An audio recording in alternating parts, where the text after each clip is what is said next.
Hello and welcome to Dateline New Haven. I'm your host, Paul Bass, inviting you to look behind the headlines on the stories that make New Haven tick. Mayor Toni Hart makes New Haven tick day in and day out, and she's here in the WNHH studio for her weekly Mayor Monday checkup on what she and we are up to in the Elm City. You might think it's not Monday. You might be right, depending what universe you inhabit. But this is our end of a series of Mayor Monday shows on Thursday because of a stream of religious and secular holidays ending with Columbus Day. So we're doing it on Thursday again, one last time, thanks to the flexibility of the mayor's schedule, and we're going to be back on Mondays starting the 15th.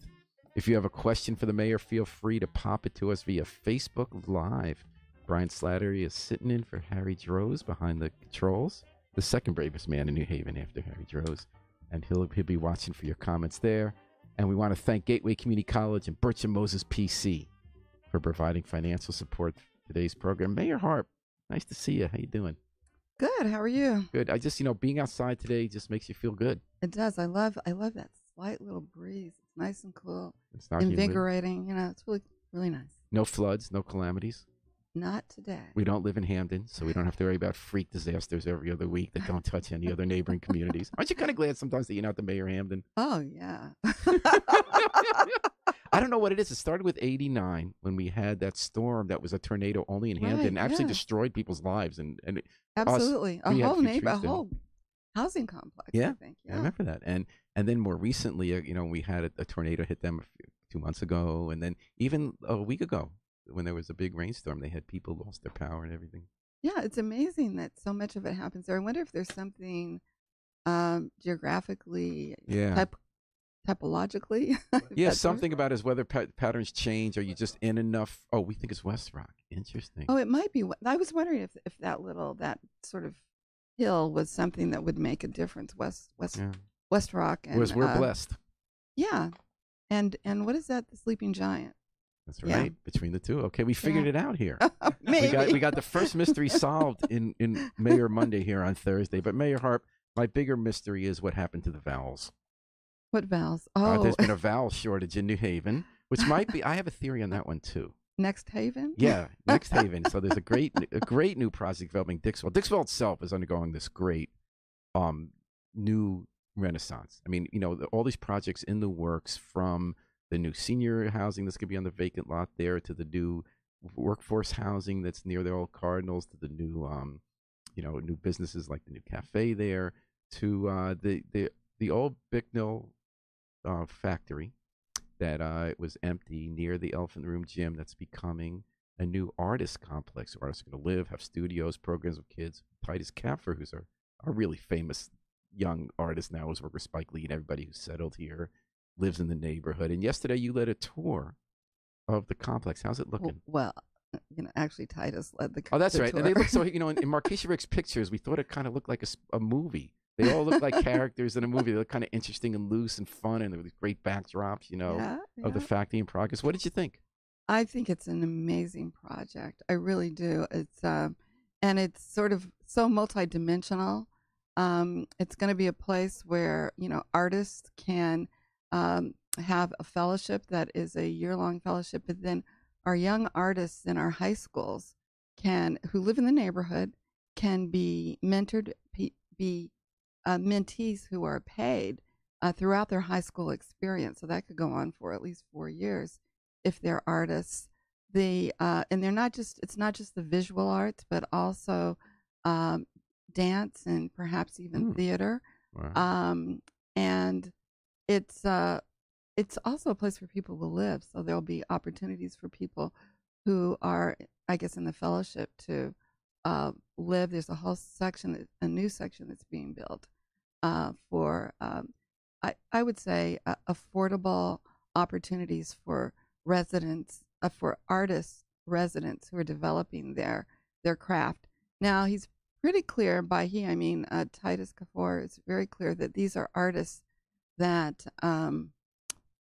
that are extraordinarily professional and talented, but really just need to have the support to go to that next step. The other thing that wasn't really brought out in the article, but that I was intrigued by, one of the things that that Titus Kaffour understands is that as an artist, you're also a business person. And so it's really the whole question of art as artists, as small business owners.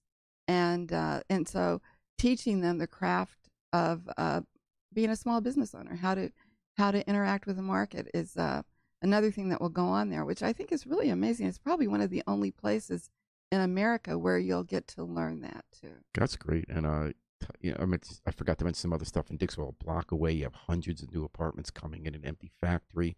Beulah land is also have right around the corner. Is did a whole bunch of new affordable housing, maybe, and Codcats up the block. All the stuff's going on. So Titus on that tour mentioned the G word. We'll get to the vowels in a minute, but I want to go with the consonant G. So a lot of times with artists, when you have something that's decrepit property, you know, in a neighborhood, and then artists are coming and people think gentrification. That's the first step. Right. He did mention that. And he thought that out a lot, and he said, this is the opposite of gentrification. Right. I live in the neighborhood, he said, which he does.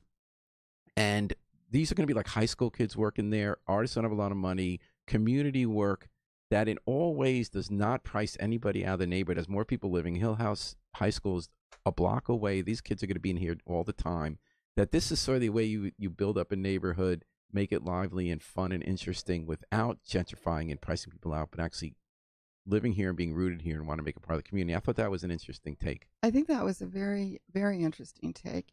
And a lot of what we've seen with New Haven's, quote, gentrification, because people are coming in with a different income, is they're not pushing out people, which is really good. And this project actually brings more people in who need support. And then we can also talk about how tax receipts come up. So some of the same people get upset about potential gentrification also don't want you to raise their taxes, and your tax money has to come from somewhere. It does have to come from somewhere. So when you build on a vacant lot, and if it's 20, 30% affordable housing, it's 70, 80% market rate housing, those are new tax receipts. They absolutely are. And so that's why we think it's important to do that. And the other thing that he pointed out, without any urging by any of us who really see this every day, is that New Haven is a great place to live. Yeah. And, you know, he's lived in New York and other happening places. And he really thinks that New Haven is a happening And he place. had that click go on in his brain. He went to Yale's art school of art. He was living for a while in Beaver Hills there, right around the corner, and he just fell in love with the city. Yeah. Being involved with community institutions, neighbors, the fun stuff that goes in there. A lot of us felt that way. In fact, you and I felt that way. Yes, we did. Came to New Haven and stayed because this was just a place. And it's hard to explain why exactly, but there's something about it that you want to be here for good. Well, it's a community, and you know, not so much that it embraces you, but that you can feel a part of something here. Yeah, that's a good way to put it, and fast. Yeah. And you know, part of it is Bob. Well, it's a you know, Bob, you're on WNHH with the mayor. You know, Brian, we're getting weird feedback on this. Yeah, that's a good way to put it, and fast. I'm putting that up, and we're getting the old discussion with me and Tony. Bob, is your radio on? Can you turn down your radio, Bob? I'm putting that up, and no radio on. Discussion. His radio is not on, and this is showing up. We can't feel bad. Is your radio on? You see, it's hearing what I said a few minutes ago. Radio, Bob? All right, Bob. So, Bob, you got a question for the mayor? Yeah, I have a couple. Okay, we're gonna have to do it quick because of the technical difficulties. Oh, okay. Well, my question is Bob. about So, Bob, you got a question for the mayor? Coliseum. I've asked about it before. What's going on with that? Last time I read, we're giving. You know, I'm having a hard time hearing Bob's okay, so question. Bob, I'm going to have to unplug you here because of the technical difficulties. We're going to ask the mayor the questions about what's the latest with the Coliseum. And thanks a lot, man. And next time we'll have the technical difficulty solved. Bob, so Mayor Harp, we've talked about this in your last show. Live, Work, Learn, Play was going to develop the Coliseum. Under your predecessor, they struck a deal. Right. And you said about a couple months ago they have 45 more days to let us know. Do you have the money or not? Because it's been years. We don't think they have the money. The governor doesn't think they have the money. Big lot of downtown. Well, everything else is being built up around it. In fact, I would say there's 3 times as much development going on than we thought was even going to happen right around it when this deal was struck. So now they got a more valuable piece of property, but still no bucks. What's the latest? Well, you know what? Our economic development administrator is still working with them, and I haven't heard from him yet about the progress that he's made. Ultimately, we have they struck a 14-year deal. I think we're in year 7 or 8. And so we will have to find a way to get out of that deal if it if we determine together that it's not going to happen. Okay, and just for more of an update, you actually spoke about this a week ago. You said, yes, the time's up. Now we want to know. Right. If it's not there, let's find a way out and find somebody else. Yep. In the meantime, you do have this big public project going on to widen the street, the last leg of getting rid of that old Route 34 connector highway to nowhere, where you're going to go cross Orange Street. That's going to take a while anyway, and that has to happen anyway. So It does give you a little time. It does, yeah, right. It does. And so we are in the process of doing that. No matter who develops that land, that is an important part of it. And I'm just wondering if the plan can evolve. It's an everything plan. It's got open space inside it. It's got stores. It's got offices. The theory for the $400 million plan, a hotel, all sorts of stuff. And at the time, that's what the New Haven people wanted. It got everyone to agree on it. But other people who didn't get the project said they thought it was promising more than could deliver in the market. Mm-hmm. And that's why I couldn't get financing. I'm wondering if now that so much is being built around it, hundreds of apartments right across the tracks, up the street, Spinnaker's doing something. Crown Street has a 4 size of 1 block with like 5 different development projects. I wonder if it could be more focused. We're told there's a need for hotels in the market. Right. I wonder if it could be a simpler project with a big hotel somewhere else on the block to make it easier for changing the streetscape. Maybe just housing and not have to have all that mixed use in it. Well, I think that we know we need a hotel. We need a big hotel so that we can attract more conferences than we do now. I think that having some retail would not be such a bad idea, but it could be connected to the hotel. Mm-hmm. Whether or not we have to have the kind of open space that they thought about and the kind of apartments that they had in their plan, we probably don't need as much of that as we once did, and so I think it does require some rethinking of the overall project. So in the short term, it sounds like there's a little bit of that game of chess where you and they are trying to figure out how we're going to get out of this deal so that they can try to get as much money out of it as they can, and you Right. can get ahead and move ahead with as little, there'll be gain in the end. But over the long term, there's a little dreaming and scheming going on. You can rethink what we want on that block. I think it creates an opportunity to think about where we are today and what we need in the next 10, 15 years. And Bob, thanks for the call. Very sorry about technical difficulties, Bob, but we'll have you all ready for the next show. And thanks for the question. So the vowels. Next Haven is that project in Dixville. We're talking about the arts project. The name is NXT Mm-hmm. HVN. Right. There's no E, there's no A, there's no second E. What's up with the vowels? Where'd they go? Well, I think that what people actually read sometimes very differently. Like we use the vowels for pronunciation often, but we read and interpret things differently. So in a way, the name of it is an artistic expression itself. I like it. I like it. So my theory is that it's secret Hebrew. Oh, okay. Because then when you write Hebrew in Israel, if you look at a newspaper or sign, there's no vowels. Oh, I didn't know that. You're supposed to know the vowels. And, a different set of vowels can make a verb from past to present tense. Mm-hmm. It could be a definitive or not definitive article, whether you're talking about a noun. And most of us, when we have our prayer books and everything, they have the vowels in. Okay. So most of us, I can't read Hebrew without the vowels. But if you lived in Israel and you speak Hebrew regularly and you read newspapers regularly, there are no vowels. Oh, that's interesting. So maybe this is a secret plot to import Hebrew into our commercial lexicon. Well, you never know. You never know. But what you do know is that you're listening to Mayor Monday, where we have vowels and consonants every week. And even though it's Thursday, it's our final string of Mayor Mondays. On Thursday was the Mayor Tony Harp and WNHH 103.5 FM, live streamed at newhavenpennant.org. You've been hanging out with another interesting person. You hang out with a lot of interesting people in the course of the week. And we've got a lot of interesting people in New Haven. That's right. In addition to Titus, you were hanging with Dr. James Comer, yes, who's a child psychologist at Yale. And he has his name on something called the Comer Method. Started, in the early 60s here in New Haven. He was, we got a question from a listener. We'll get to that in a moment. Davis Jobber Burnell. He pioneered 2 big concepts. One was the Comer Method of when kids bring a lot of trouble into a school from their personal life. It disrupts things. You have small meetings with all the teachers and the kids about what's going on in their lives, talk it out, and how they're going to be able to settle down for school the rest of the day. And community schools. He was a pioneer with Ed Ziegler of having community kind of surrounding a neighborhood school become part of it before and after hours, and it'll be part of it.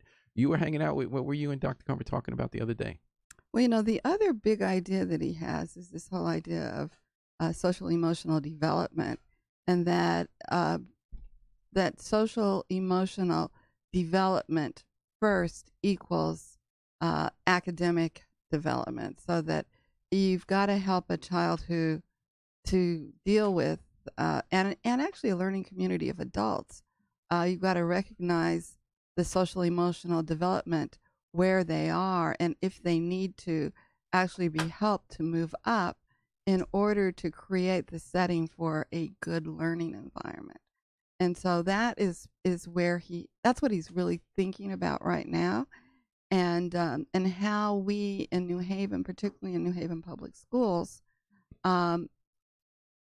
understand that development is the foundation. Social emotional development is the foundation upon which learning sort of sits. So if kids can't sit still or be calm, no one's going to learn.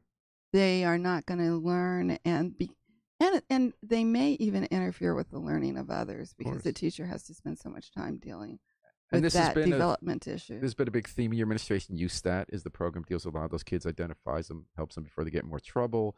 When you were state senator, before you became mayor, you led a task force that responded to the Newtown massacre by trying to boost social emotional support in schools, having someone at every school. So this is an ongoing project.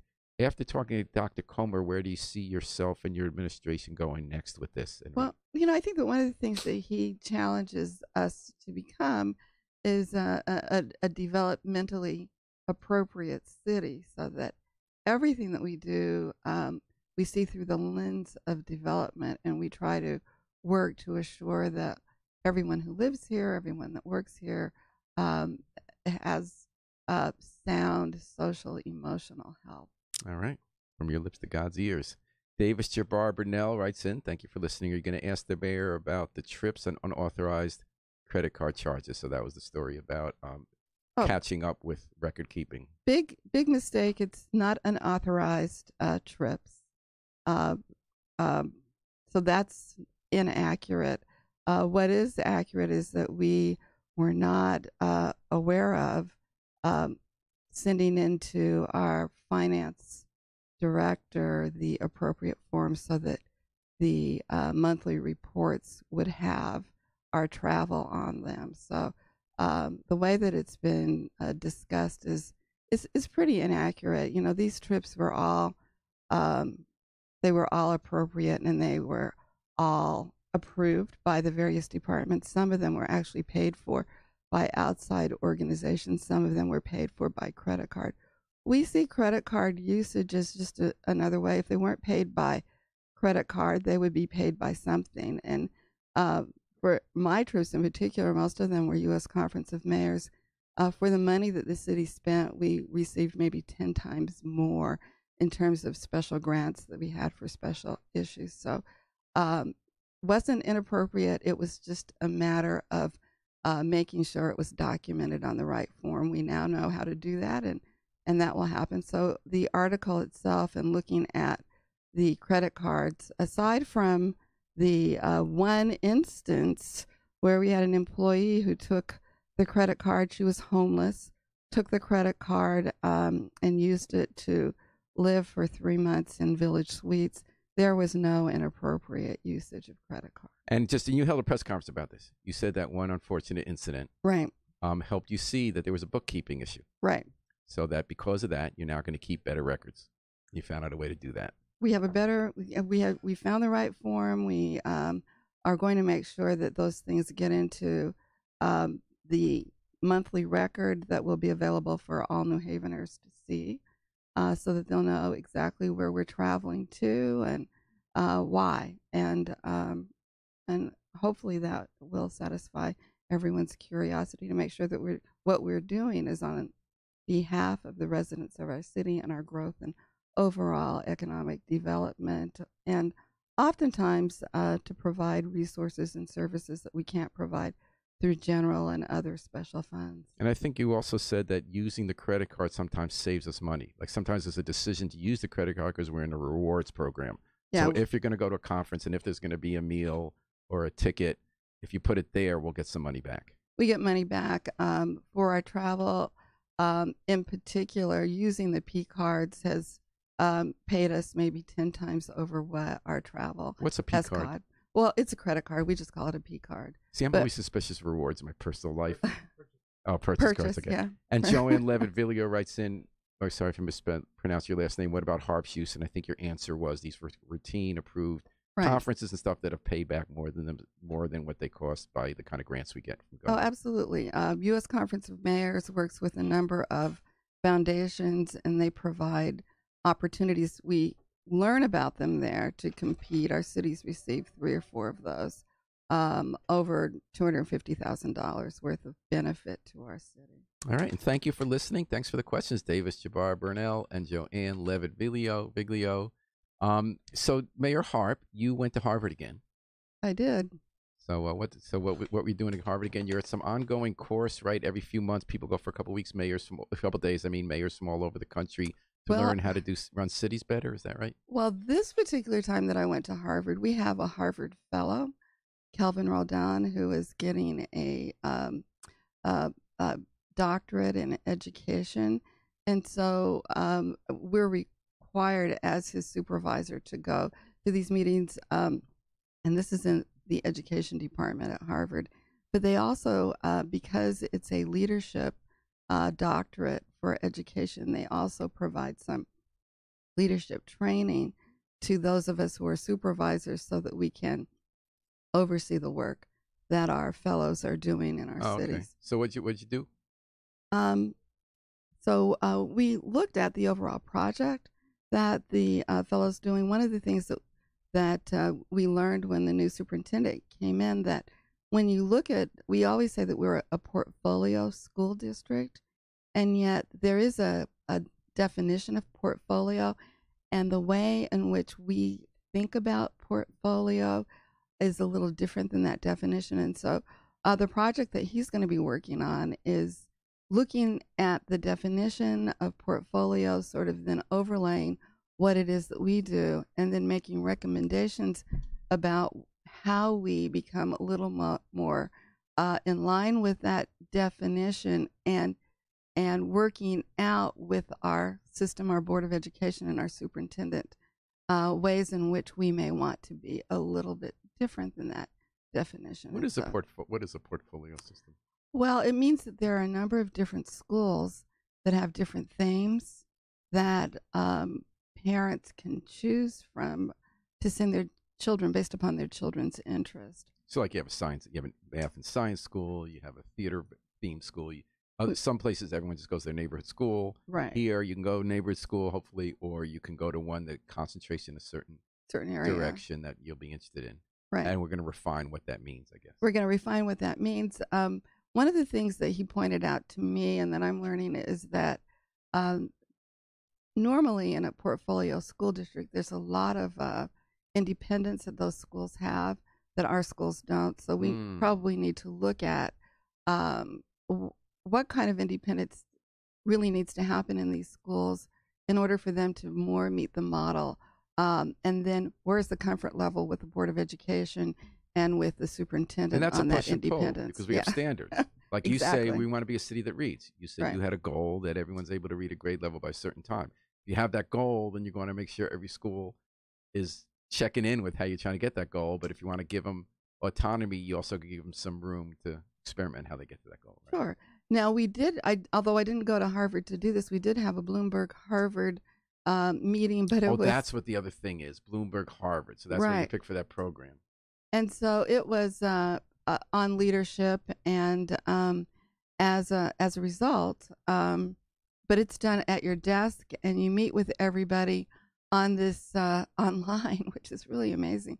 But there was someone who talked about economic development in cities and some of the things that are important to move a city along, and some of the research. So two of the three things we have. Small businesses, we have a lot of small business, but they say that where cities actually grow and develop, you really have to have a large number of small businesses. The other is smart people. We have a lot of smart people in New Haven.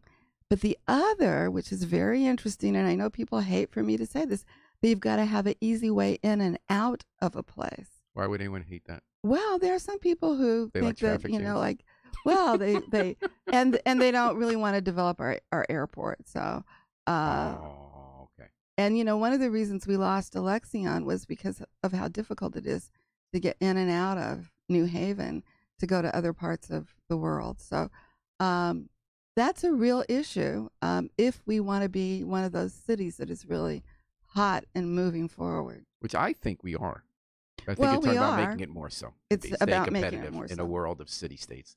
Absolutely. So Yeah. I was thinking about this because I was on Jewish holiday this week when no plugging into electronics are working, and I happened to find Colin Kaplan's book from 2006 of great old photos of New Haven and comparing them to today of the streetscape, and where he had found someone had thrown out this old post billboard company had someone had thrown out the pictures, and he got them rescued at an antique store and then put them together. And I was just noticing, what he thought we lost was all these places where you had the two stores on the front top first floor of these buildings that had apartments above them. That's what everyone wants to recreate. We feel we lost the Jane Jacobs critique of urban renewal. But when I was looking at it, a lot of them were like A&Ps or corner groceries, and we have some of those, but the world changed. Right. I mean, A&P no longer puts little groceries everywhere. It puts one bigger grocery to cover, I don't know if you want to say 3 to 10 mile radius. So when we recreate, I wonder if sometimes we confuse the specifics of how things used to work, like big department stores in cities and people having to go to bowling leagues or see their movies outside their home, to the broader concept of just a lot of stuff going on where people pursue their dreams and different kinds of activity that make you a community. Well, What that means is, like, when a lot of small businesses, they're not necessarily the same kinds of small businesses in Colin Kaplan's recovered old photos. no, I think that they're really different, and to sort of put a point on it, with a lot of people, even with our big grocery stores, our super grocery stores, they now have Peapod, right? So that if you don't ever want to go into that place, you can just order on the phone or online, and your groceries are delivered. And so it's a different world. I've never done it, but for a lot of people, that just solves a lot of problems. You can get your food, I think, up to about 11 o'clock at night. So you change your economy. So why I love New Haven is, for instance, instead we got Titus's Artist Complex, which is on the first floor. Or this week you guys unveiled plans for culinary kitchens that you're still working on, where people might do some of those delivered to your homes, or that they're cooking up some kind of small business when they make bean pies, like with Baraka Ibrahim's, and you're going to have the business that's sort of the culinary kitchen they all share. So yeah, you just got to rethink what it. Or you have. I was reading this morning, the Independent, about Health Haven. We just have these startups. They're kind of tech startups we got here that are going to help us figure out the trends with overdoses and how to pick the next one and that kind of stuff. No, absolutely, yeah. So that it's a really different type of business, and the really great thing is the smart people thing that they talked about at the Bloomberg opportunity is that they're creating these new businesses. And so the other thing that we say smart people, but you have to be more than just smart. You have to also be creative and willing to take a risk. And so we have to have an infrastructure that supports that. And you have that right now. The state is investing a lot of money in 220-somethings, who I think are brilliant. I think could do anything they ever want to do in the world, whatever they choose to do. Caroline Smith and Margaret Lee. Right. And they're creating that infrastructure where they bring smart people who might be from Yale and smart people who live in neighborhoods, don't go to Yale, who have ideas for new businesses. They bring them together in a contest, give them mini grants to develop their ideas, meet each other, develop them together, and help them develop plans for the next step. Yeah, exactly. So it's the world that they call it. The world that my grandchild will live in will be very different than the world that we live in. And, we see it at the city. We have a lot of people who have been at the city for a long time. Like, we have even some leaders who have never used a computer, if you can imagine. Wow. And so now we're asking not only the leaders to use computers, but the people who do inspections to take a Chromebook with them, have an app that can integrate all of what they do and share it with everybody else that is out there inspecting and working in communities, so that they all can share information, so that you don't have to have 5 people go to the same address and ask the same question. But I have a feeling that when your grandchild is ready to eat, he will still be going to Ernie Pizza like his parents and like his grandparents. Just I the think theory. so too. Some things stay the same. Absolutely. And food absolutely does. And we're talking about that as we usually end up with food somehow because we talk about New Haven here on Mayor Monday on Thursday at WNHH 103.5 FM, live streamed at newhavenindependent.org. Does the city's future and do the future cities in general, future cities in general include plastic bags? Last night you had a representative from your office, Esther Armand, say that you're supporting a proposal to ban plastic bags in New Haven. How would that work and why? Well, one of the things that we are doing is looking at reducing the use of plastic bags over time, and so that we hope that we can at some point ban them, but we're really trying to reduce them. We think that this will help reduce and how will it work? Greenhouse gases. We're working a little bit on that now. We're going to start out with a pilot program, we believe, and an ordinance to say that this is our goal, and we're going to set, working with our sustainability person who does that work, who used to be our sustainability officer, Giovanni Zen, and with the committee, the Environmental Advisory Council, we're going to set goals for reduction over the next 3 years.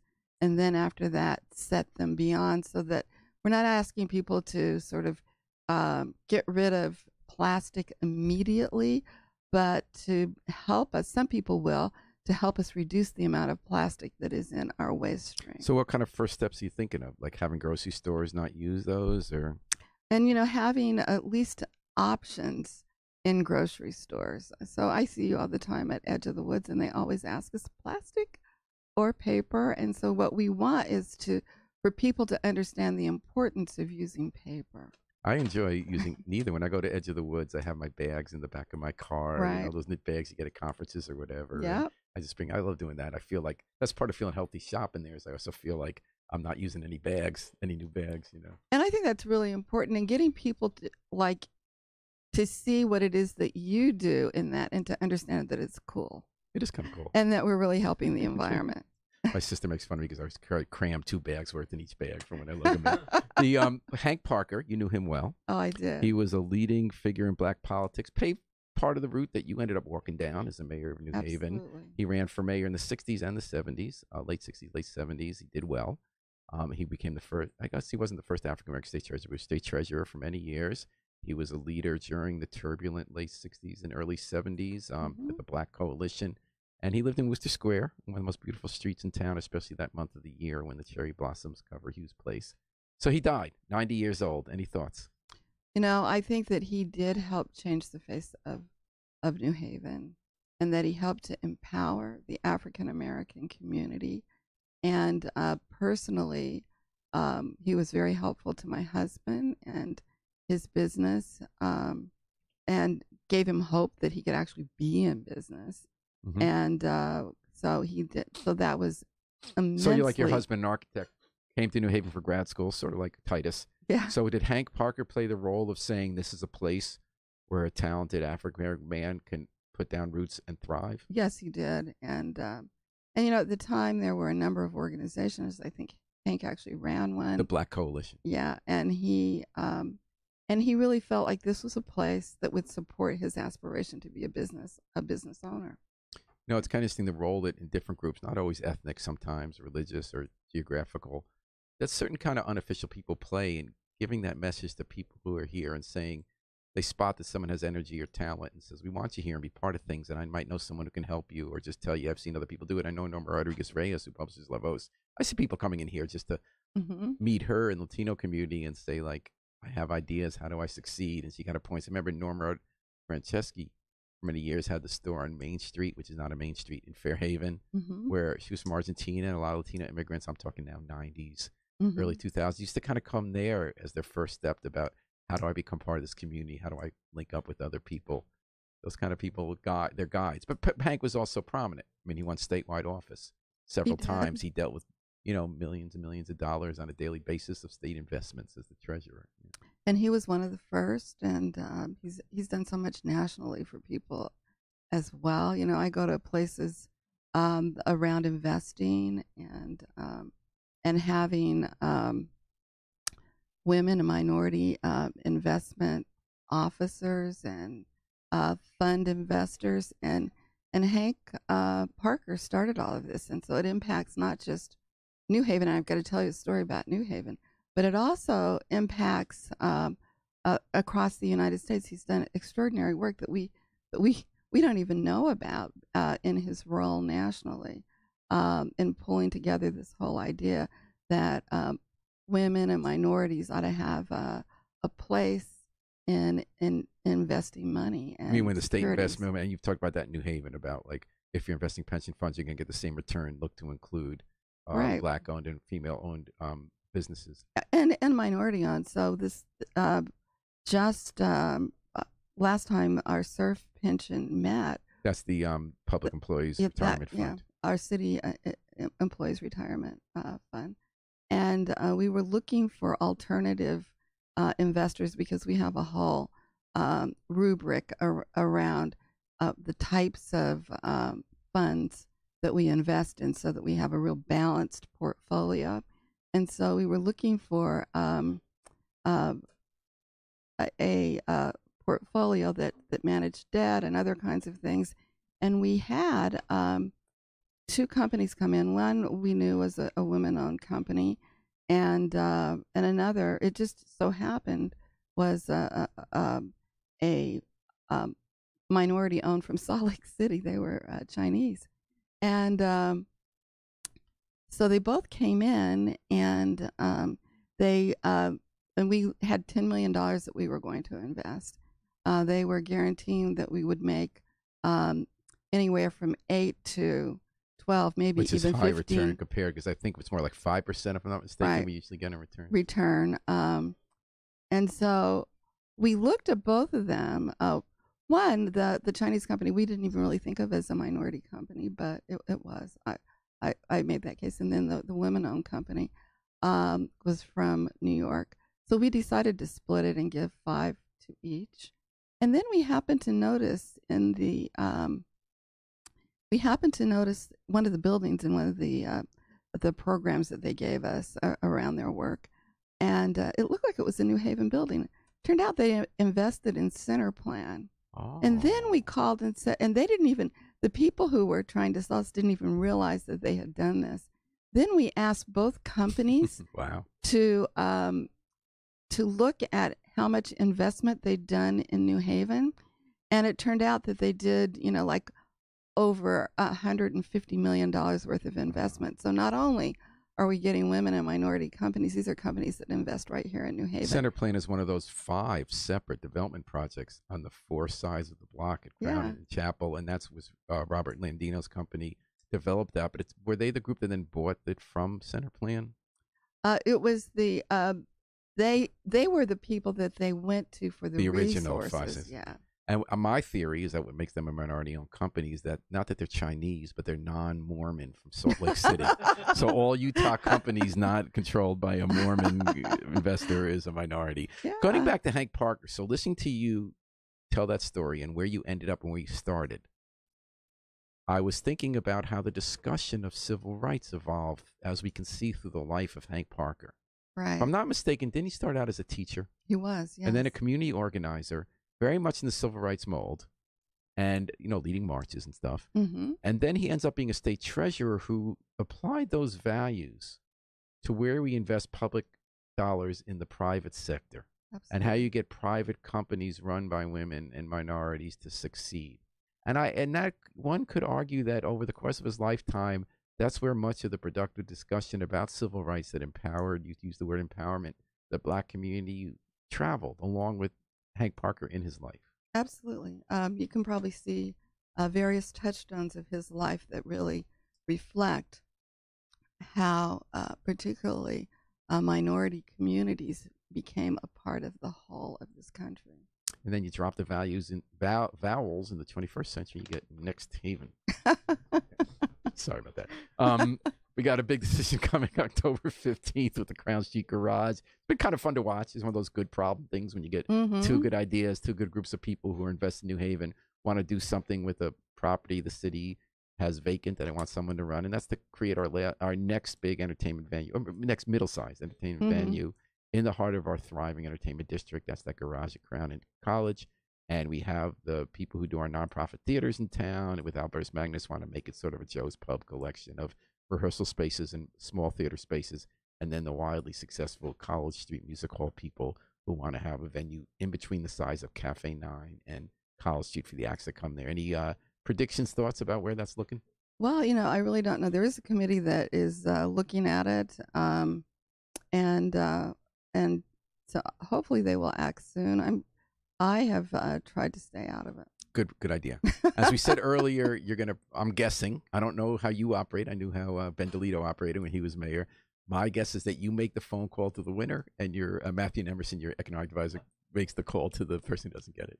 It's a good. But maybe that'll be model. different. Maybe you got a new one, and you'll say like, "I loved your idea, and I love that you're in the city, and we're going to do more together." And I honestly think that both ideas are really great. One of the hopes that I had is there a way for them to work together? Because if you think about timing, by and large, when those who want to do the theater work, they could do it at a different time than those who want to bring the acts in the evening. So I don't know. I was wondering if there was a way for them to work together. And I've said that, but I don't know if anybody. I got to admit that knowing the players involved, I can't imagine two different kinds of groups of people. I think they would fight every day about what's happening between 3:30 and 4:30. That's just me. I'm a pessimist sometimes. Not in general. Optimist. All right, well. Aaron Good is an optimist because he envisions a better world, and he always asks those questions that need you on your toes, Mayor Harp. But not today. Oh, good. He has a question today that I think is a softball. But it's still a good question. Aaron, thank you for listening and asking a question. Does Mayor Harp have any memories to share about longtime city landscape architect David Moser, whose memorial service will take place this Sunday at Edgerton Park? I think that one of the reasons that we have beautiful parks is because of David Moser. And I think about the park that I pass every single day and the upgrades to Edgewood Park. And it's absolutely beautiful. Well, he designed that. And if you think about all of the other parks and the beauty in our town, it's because of him. The people you sometimes don't hear about. Yes. For generations changed the face of our city. He was on his deathbed, calling people on the details of putting together his last major project, which is the skate park in Edgewood Park, Right. which for me is one of my favorite projects because of the way it brought together people who are sometimes on the margins of society, having a love fest with city officials and the people they hire and how to design a public space better for everybody. David Moser died on the day you had the celebration for it. Oh my goodness! And that's his testimony the same day. But he But it got to completion. Yeah, it got to completion, and we were better that he came our way and was This Sunday, so there's a committed. memorial service to remember him at Edgerton Park. One thing I think people don't know much about you, Tony Harp, is that you did study urban design, right? That's what brought you to New Haven. It's continued to be such a big interest of yours, so that when you became the mayor rather than a state legislator, you found yourself in more discussions, I think, than you used to be in the details of how things look. I remember when they were building on Route 34 across from Career High, didn't you weigh in on the materials on the building face? I did. Because you care about that. No, it's important. And I think the first time I ever interviewed you, you were running for alderwoman, as we called it back in those days, 1987. And wasn't your first issue the fate of the trees that were dying? Was it Edgewood Park? Does this ring a bell? Vaguely, yeah. I remember your big issue was, I read an article in the Print Independent about trees dying in city parks and what we're going to do. What we're going to do about it, yeah. And, honestly, it's it has been interesting, but it's taken much of a backseat. All right. But more so as mayor. All right. And we had some questions going about taxes, because there are always questions about taxes. Peggy wrote in about the assessment declaration of personal property. So every time you're a business, you have to send in a form and declare, I declare I got 7 copy machines and 3 computers. Her feeling was that people and people always have issues about that. They always have concerns about how much they have to declare and if I'm the renter versus the owner. And she feels that because the form includes rakes, fishing poles, and calculators, that this would be an example of the kind of thing that makes it too costly to do business in New Haven, and why a place like North Haven, which really is one of those super low tax for business places and less environmental regulation, all that kind of stuff, that she feels she's watched some businesses move to North Haven from the downtown. Do you feel that she has a legitimate concern about how much we have to declare, or is that an important way to make sure that everybody pays their share? Well, I kind of think it's an important way, but maybe she makes a good point. I wonder if our rules are a little arcane and and ancient. It would seem to me that rakes and some of those things are things that maybe were important. Well, it's sort of like the credit card thing. Yeah. You could always go back and look at how a process works. Yeah. And see, is there a way to do it better? I think we need to take. I think we do need to take a look at it and make sure that the things that we're looking for are really modern things and not things that people don't use that much and are a little silly to have. And then a second tax question was that we mentioned earlier, Mubaraka Ibrahim makes bean pies. She borrows a kitchen, commercial kitchen. She doesn't have her own. A few hours a week to bake her bean pies that she sells, but she pays the full $275 fee as if she were the owner of that same kitchen. And that owner does pay. Right. And she's asking for a micro business food service license to be created, that if these new micro businesses, people set up a food shop, don't own their own kitchen, can they pay smaller fees to get started in business? Well, the really great thing about Mubaraka asking that question and us looking at it is that we recognize that we've put together in one license both the space as well as making sure that the space is appropriately used. So I think that she's right to come up with another license. And the fact that we sort of put them all together and you would have to get the same license no matter what you did in that kitchen, I think she pointed out that really is nonsensical. Okay, so here's a trick question to try to get you with your guard down to say something you don't want to say. Ready? What is that? Okay, so there's a $250 fee that small businesses pay in the state to register. Mm-hmm. And the Democratic ticket of Weissowitz and Lamont for governor and Lieutenant governor want to eliminate that fee. They're telling people we want to help small businesses thrive. We want to get rid of that. So could one argue, and here's the part that's getting you on the spot, that's the kind of thing that politicians do when they run for office, saying, I'm going to give you money, when in fact it doesn't really make it easier to do business. It doesn't make or break you $250, but it does make or break our ability to settle our serious financial problems and take $20 million out of a budget that's already looking at a $5 billion 2-year deficit. Well, you know, I pandering. You don't answer. Well, ultimately, I think that we do have to have a mechanism, and that if they don't want to charge the $250, then maybe let municipalities charge it. Just saying. Ooh, now that's interesting. That's a really interesting idea. Yeah. Well, just saying. You know. Okay, I'm just saying. Yeah. We're just saying. Yeah. And Lucio Gilberti is just saying, can you just tax me when I flush my toilet? I think we do, don't we? Yeah, I think we do. But that's the regional water authority. But we don't get the money in the so let's get that money too. So as of what we're proposing here is all these entities that aren't New Haven that tax you for everything in life. Yeah. We'll cut some of that, but have all the revenue come to us. Yeah. Okay, we solved that problem. Because you said you need smart cities, and that was a smart solution. That's a smart solution. Look, I just wanted to remind everybody that we're going to have a World War I centennial commemoration and rededication of the World War I Memorial and Honor Roll. And it's going to be October 14th, 2018. A Sunday. On the Green. And if you didn't mention that, one of your staff and it's members at 1 o'clock, yeah. who's behind it, William McMullen, would probably be Bill. Really wondering why you didn't say he's out there standing now, pacing, waiting to hear it. It's at 1 o'clock. So come on down on October 14th. And then October 7th is this Sunday, New Haven's turn to host the Columbus Day Parade. How often does that happen? Once every 6 years. Whoa. So it's the first time for me. We have a big Italian-American community. Yep. And what do you think about that parade? I think it starts at 1, if I'm not mistaken. I think it starts at 1 at City Hall, and then and we make our way down to Worcester Square for a festival, which is really unique. None of the other cities do that. But we're New Haven. We're New Haven. Hey. We're smart. We're smart and creative. And I really got to thank the committee and Sal DeCola. He was the one of the chairs of the committee for New Haven, and he worked directly with the city, and he's done a phenomenal job. I know that some of the alders were involved as well, and Alder Anna Festa was on the committee too, so we've got to thank her, but especially Sal DeCola. Phenomenal job. They're doing tonight The Village, and it's about the New Haven's Little Italy. Excellent. And the history and Worcester Square and everything, and that's going to be at St. Michael's Church tonight. I believe it's at 6 o'clock. And then on Saturday, they're going to be doing the Lane of the Wreaths Mm-hmm. at Wooster Square. It starts at St. Michael's, and it's at 11. Excellent. So come on down. And you know what? Rosa DeLauro, I've got to say this. She always gives the most interesting history of Italians in America. And I heard some of it a few years ago at St. Michael's at the wreath laying ceremony.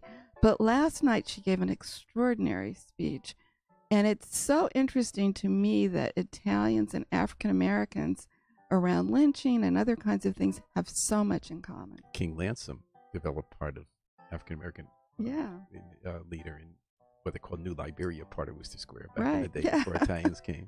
Yeah, Interesting absolutely. history. And you're going to holla back, HOLLA back at some awards. What's that before we say goodbye? Oh, those are the gospel awards that we do in New Haven. Oh, excellent. And it should be a lot of fun. You'll get to hear a lot of great music. So it should be great.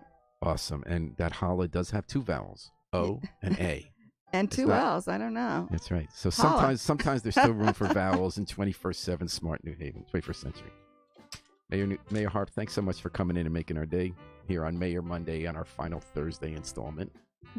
And thanks everybody for listening. Thanks to Gateway Community College and Bertram Moses PC for providing financial support. We're going to take it out with the Afro-Semitic Experience performing I Wish I Knew How It'd Feel to Be Free from the group CD, A Plea for Peace. Now we know what it's like to be free. We just got to remember to book our flight. Fly free with us all day and all night long here at WNHH New Haven's home for community radio.